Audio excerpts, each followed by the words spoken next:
And to that point, actually, I'm going to pop back to the dashboard. And right now, we don't have any published versions in this tour. But one of the key things about the way the editors relate to the publicly accessible versions of the content you're creating is the publishing process. So we're able to publish our tours.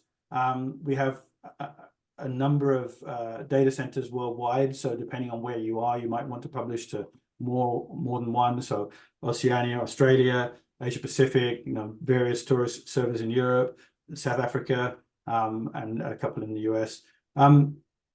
So I'm going to choose a data center. We can set a tour access password. We can add our own Google tag if we want to use Google Analytics to track the tour tour events, the tour visits. And I'm going to hit publish.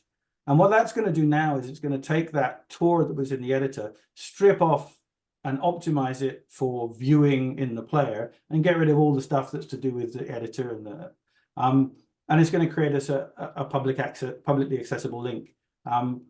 Now, obviously, people downstream are going to want to integrate that link into their different online assets, whatever property it might be, Rela, whatever. And so what they can do is, once that link is created, it's always possible to republish to the same link with the latest version that you have in the editor. So if you want to make changes, you can republish.